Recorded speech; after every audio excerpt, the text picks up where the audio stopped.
Hello, everybody. Welcome back to Octave11. My name's Jojo, and today on the show we have the magnificent Marg Murphy, who is an astrologer amongst many things. And today she's going to have a little chat with us about what's going on in the skies and how it relates to us, and how we can divine some inspiration or understanding in what's going on in the skies within our own worlds.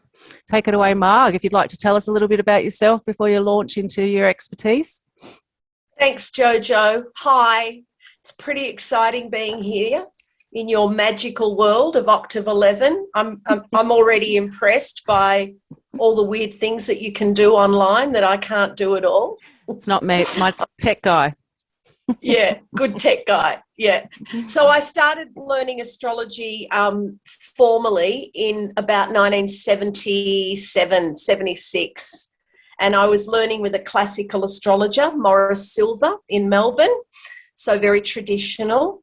And then I went off on my own trajectory. And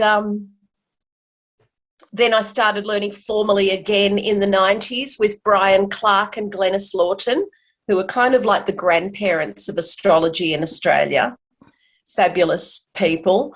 And then I moved on. That was a psychological humanistic astrology.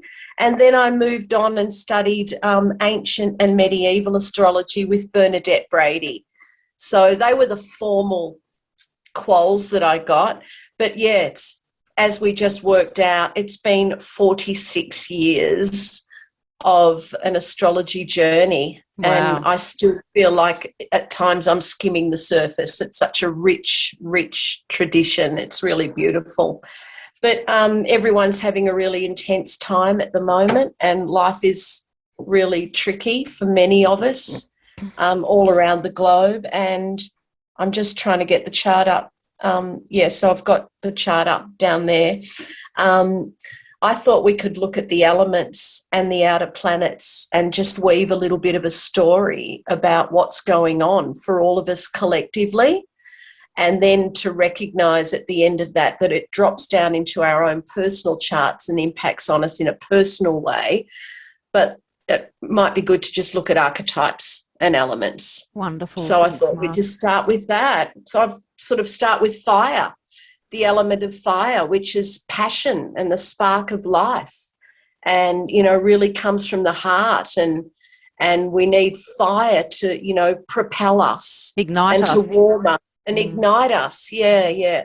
And if we look at the fire signs, so Aries is the first fire sign in the zodiac, and Chiron is sitting in Aries at the moment, and has been for a few years and will be for a few more years. And Chiron is a centaur in Greek mythology. He was a great healer and storyteller.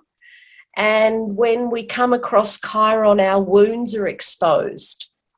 And at the very beginning of the zodiac, it's like the fool's journey. So we all start off on this big journey, and we're wounded all along the way.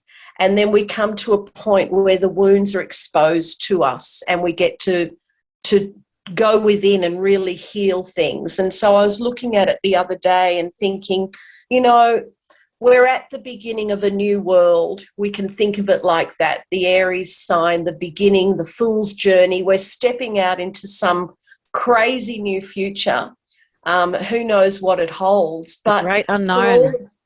The great unknown. But for all of us to really hold that chironic story and to look at our own wounds and to see how what's happening out in the world is impacting and triggering us, and how what's triggering us from within, and what we need to look at and heal and give some attention to. Well, once you understand your deepest wound and you can sit with it and sort through it, then you can turn it into your superpower, can't you? Like, it becomes your ally rather than becomes your ally rather than your enemy. And it can just make life a bit gentler, I think, because you're not fighting all the time. But Chiron was a centaur, which means half man, half horse. And for me, that's always a really strong reminder that we are of nature and not above it, that we have wildness within us. And if we add the kind of the idea of healing, that there is healing in the wilderness and there's healing in the wildness, and that's nature. And so Chiron was a storyteller and a herbalist and lived out in the wilds. So I feel like it's a really good reminder to take a breath and to go out into wildness, into wilderness. And we're really lucky in this area, living in the middle of the Wombat Forest. We've got places to walk and to visit every day, to sort of just to slow down and breathe and feel into things. Reconnect. Yeah, and to see what can ignite the spark again. But to go out into nature and just really feel into it and breathe and be slow. And that's a really old idea. And I've worked a lot with Aboriginal people in Central Australia, and that's a concept that is profound and runs through everything. It's beneath all of us to be out there and walk on the earth. There's people, you might have heard of Miriam Rose, Auntie Miriam Rose, she's known as. She comes from up the Daly River area, and she brought this practice to the West, like gave us the word, which is just the word from her language, dadari or dadiri, and it means listen deeply. And it means go out into nature and listen deeply, and that's not just with your ears. No, it's tuning right in, isn't it, on a deep, intuitive, instinctual level. Yeah, and to approach it with fresh eyes, because it's Aries, it's the beginning.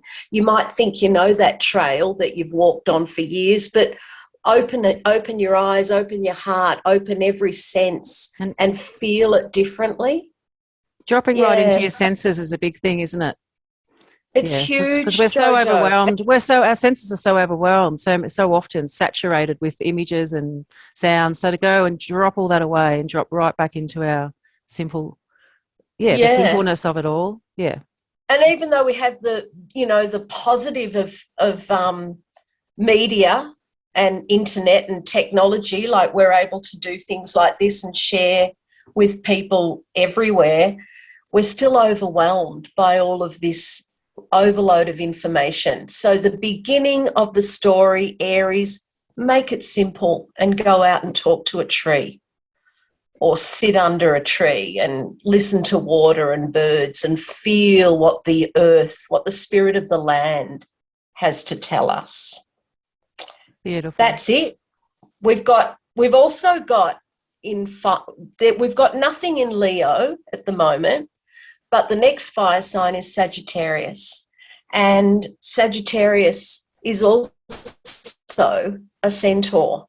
So that sort of fits nicely in with this little story that we've started. And up in Sag, we've got the South Node, which is the tail of the dragon. The South Node is a place where we release. And so with Sagittarius being about belief systems and ideologies and travel, culture and travel, well, we've released the idea of travel for now. I hope not forever. But I think with that South Node there, I think it's something about letting go of all of the old stories and all of the old, all organized stories that we've been, socialized into adhering to, and recognizing that we can change the story and really collectively change the story. Co-create a new one. To co-create, absolutely. And, Jojo, like with the South Node's been there for a while, it's almost finished its time, and then it's going to move into Scorpio where we'll make some real magic. But at this point, it's at 2 degrees. It moves backwards, so it's got 2, 1, 0, and then we're done with the Sag-Gemini axis for a while.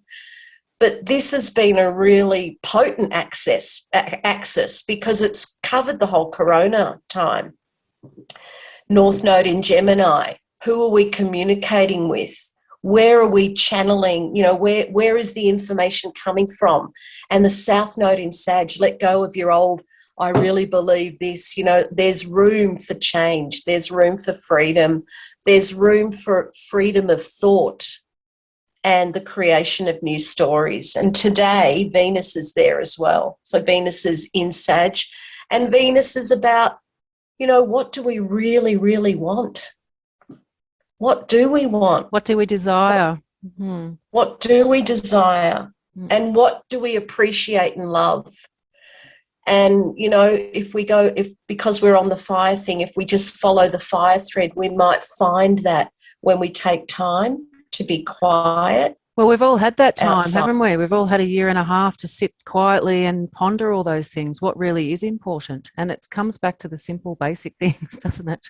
Touch, our loved ones, good food, clean water. It really does. Yeah, Venus, loved ones, and what we appreciate and value, all of those things that you've just mentioned. Yep. That leads really nicely into Earth, which is the next element. And the first Earth element is Taurus, which is ruled by Venus that we've just mentioned. But we've got Uranus in Taurus, and we've had that for a few years and will for a few years more, and that's huge. And I feel like that's the really exciting thing that's going on at the moment, because Taurus is Earth. It's the senses, it's sensuality, and it's money and values as well.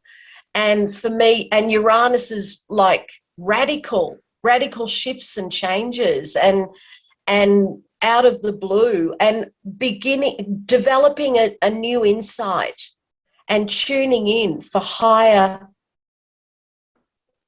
the higher realms to bring us intuitive insight, flashes of information. The higher octaves. Yes, exactly. Yeah. And so I've always, I'm always out there talking to the sky.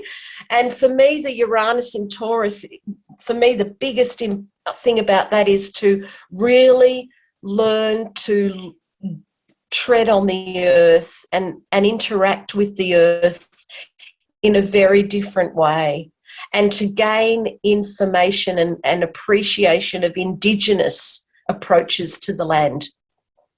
Absolutely. Yeah, we have to learn from the people who have been the keepers for thousands and thousands of years, and develop a much deeper respect. I absolutely agree. And approach things with a gentle. So that brings in the whole climate change, the whole way we do our business, the way we move around, and how we engage with others. And of course, I know that you're very familiar with the whole crypto thing. So maybe the way we do money is and also changing. Food. Like Taurus is very much about food and food supplies too. So, that's all food breaking down. Like the global thing of food supply is absolutely unsustainable and ridiculous that we get our tomatoes from wherever, China, like local. Yeah. All that system has to break down to make way for the new, more sustainable, local, low-key, more caring for the planet ways. Yeah. Yeah. And I'm excited about that. I am too. Like, I know that you have. I've just put in a polytunnel to be more sustainable, get, longer months to grow my tomatoes, etc. But what are we all doing personally? Like we all need to take some action around all of this. Take some responsibility, some ownership. Exactly. Taurus is about ownership. Taurus is about owning your stuff as well and really looking at it. So that's the beginning of the Earth story. I've lost my chart. I'm finding it again. Here it is. And then the second Earth sign is Virgo, and we don't have anything in Virgo at the moment. Interesting. We didn't have anything in the second fire sign. We don't have anything in the second Earth sign. But the third Earth sign is Capricorn. Hello. Woo, that's a big one. Pluto's been hammering. Yeah. And Capricorn is the structures. So it's earth, but it's what we've built and created. It's the And goat so that climbing the top of the includes- mountain, isn't it? Absolutely. And all the systems, the political systems, the medical systems, the big pharma systems, business, everything that we create in that realm is being exposed to us. All the cracks are being exposed. Pluto's the lord of the underworld. So he's exposing all the shadows. Mm-hmm. And that's really confronting and challenging and difficult. But again, we all know. Also very exciting to get rid of the hierarchies, the systems that have only taken care of their own, not everybody. We need to take care of everybody. Absolutely. Yeah, yeah. So we need to really make this, we really need to be actively co-creating. I think you said that earlier. And earth element, Taurus, Virgo, Capricorn, the earth element is where we can create and manifest. If we're inspired through the fire, with right inspiration, then we can have right action. And I think it's still very, very challenging, and it will be for quite a while, because when you're talking about global systems, changes are coming very slowly and there's so much resistance.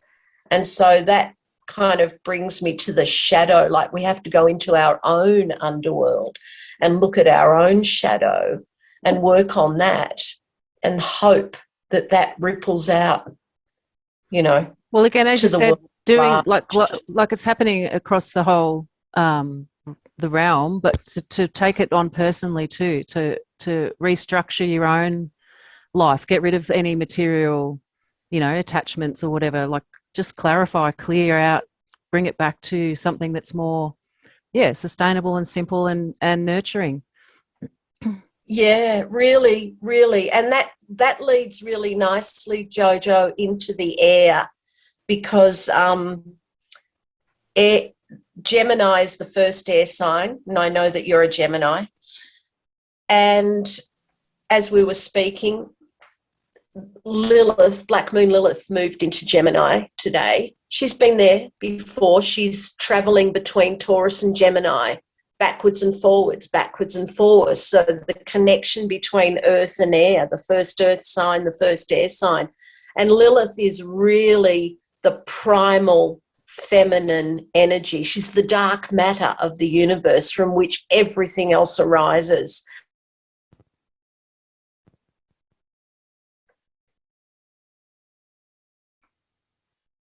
To the idea of compromise and exile and taboo. So Lilith will not compromise if it threatens her integrity. This is a position that a lot of us are in at the moment around all sorts of different, areas. And it's a really, really tricky one when you're exiling yourself from the mainstream, or you're exiling yourself from the main feeling or vibe or action that's out there. And we need to look very carefully at the values and where they're coming from. So she's going between earth and air. Where are the ideas coming from, and how am I putting it into practice? I really love Black Moon Lilith, you know that. So it's nice that the day that you and I connect, and you're the Gemini queen, that she moves to 0. She's 0 Gemini right now. And of course, we've got the North Node there, and that's, the opposite to the South Node, and that's where we're heading. That's that questing point. Mm-hmm. And it's been there for nearly 18 months, and we've only got a couple of months left. And then, it's going to move to Taurus. So Gemini, are we creating community? Are we communicating with integrity? Is our heart connected to our mind? And also questioning information that we're receiving too. Are we receiving? Absolutely. What sort of information are we receiving? Where are we receiving it from? Is it, can we double check it? Do we trust our instinct? But it's so much about filtering through the information, because there's so much out there right now. It's overwhelming, isn't it? Absolutely. Really overwhelming. And Ceres is there as well, Ceres or Demeter, and she wants us to talk about caring for the earth, caring for the planet, caring for our home. And there's too many distractions. You know, you can easily get distracted and sidetracked with Gemini energy. There's too many distractions, and we need to come back to the earth. And I just really like that, where we started from, get out there and walk. It's got the answers are out there in the quiet and in nature. And from deep within. Deep within. Because deep within us is the same as deep within the earth, or deep within the spirit of the land. Yeah. Then we move around to Libra, the next air sign, and we've got a lot of action there at the moment because the sun's there, the greatest spotlight in the sky, you know, shining a light on the balance and the equilibrium. And our relationships.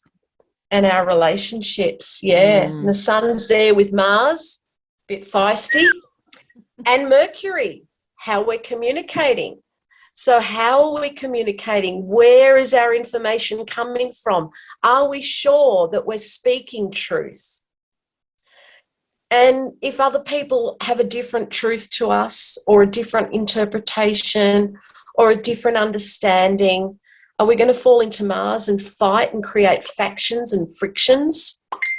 Or can we somehow hold the mystery of diversity and the mystery of, you know, contradiction and difference? And paradox. It's really, and paradox, yeah. It's so hard, isn't it? And air is, you know, all of this interaction, all of these ideas, all of this stuff that's floating around. You can just kind of pick it and you go, oh, that theory. Oh, I haven't heard of that one.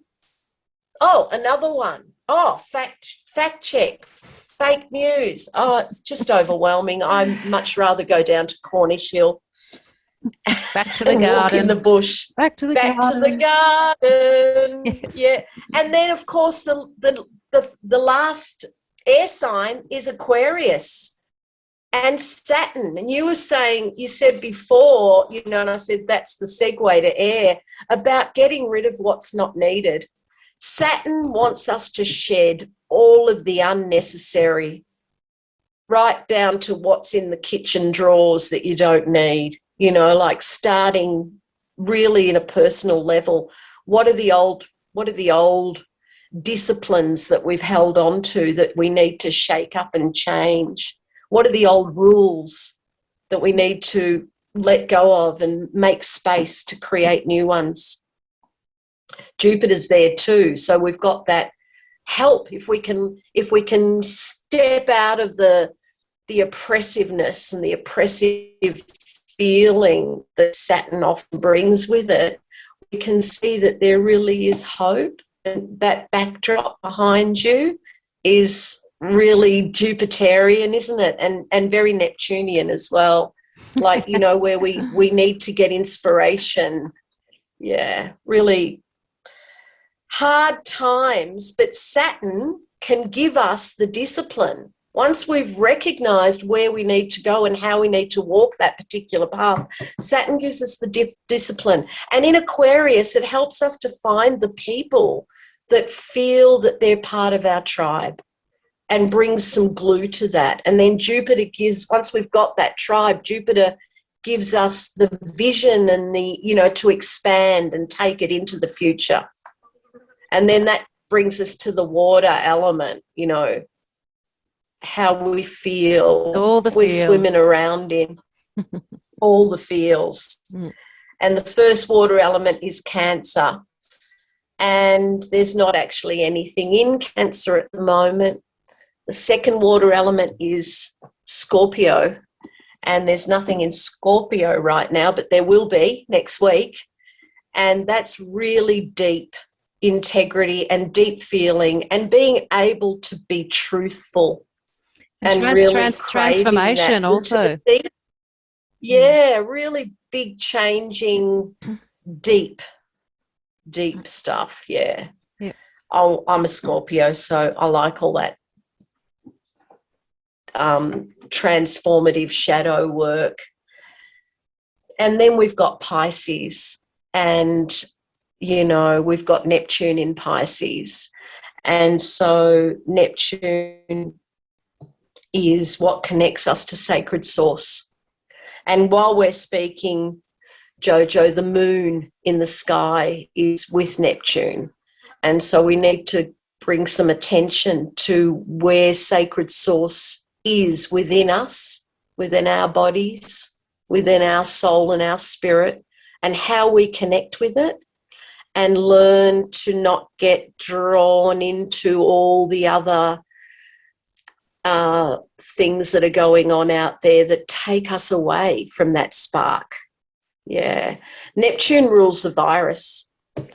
Neptune rules deception and conspiracy and ideologies. And so we're going through a time collectively where the shadow of all of that is coming up, and because collectively we're moving to a new vision, Neptune's vision. What are we creating? So could be so amazing and uniting and universal. We can create something really quite remarkable, but we have to be honest with ourselves and our own internal landscape, the moon, to be able to feel into that with ease and with truth. Yeah. It's really tricky times, but there's going to be big shifts and changes coming as those outer planets. They're all going to be moving into the next sign, and we're all going to see big changes coming. But we are the agents of change. We are. So how do we all do that collectively? Well, I guess you can look in deeply within yourself, and you can use all the tools that you've got, like your tarot that you do and the astrology that I do, and see how these big archetypal stories, how they drop down into the personal, and find hope and timing. For me, I think timing is really important when we can make the changes. We need the spark of life. We need the idea before we can bring it into reality. It's got to drop in. I don't know. It's got to drop in. In, and then bring it into the physical by actually creating in the physical.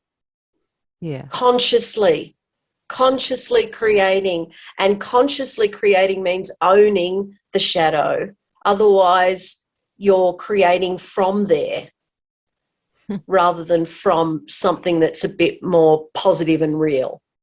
Don't bring the wounds. Like we started off with the wounds. We've got to heal the wounds so that we can create and imagine. Neptune's about our imagination. So what can we imagine and dream into being, dream into reality? Well, it's a tricky one, isn't it? Because I think, even in the last year and a half, everything's just felt so heavy energetically, emotionally. It's hard to access that positive, expansive, creative zone. But as you said, with some of those big planets moving forward, hopefully there's a big push, a big wave of fresh energy, Jupiter energy, that we can go, right, everything's feeling a bit clearer now, and we can roll on forward with big open hearts and hope and some excitement again. Open hearts and hope and excitement and touch. Yeah, that's important. Really. Yeah. I want to have a party. I want to come to your party. You're invited. Yay. Fantastic, Marg. That's awesome. So that's just a brief touch on all the elements and how the signs fit into the elements.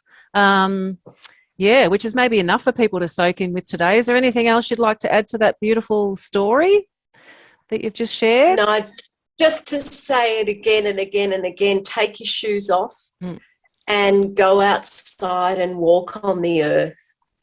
Yeah. Get connected. Listen deeply. The spirit of the land is really talking up for us if we're willing to listen. I absolutely Yeah. agree. I absolutely Yeah. agree. Well, thanks so much, Marg. It was a little quickie. Thank But you. we'll do another one again soon. And Thanks, Jojo. oh, it was fun. Good to see your face, Marg. And thanks so much. You too. All right. We'll talk again soon. Okay. Bye. See you, darling. Bye.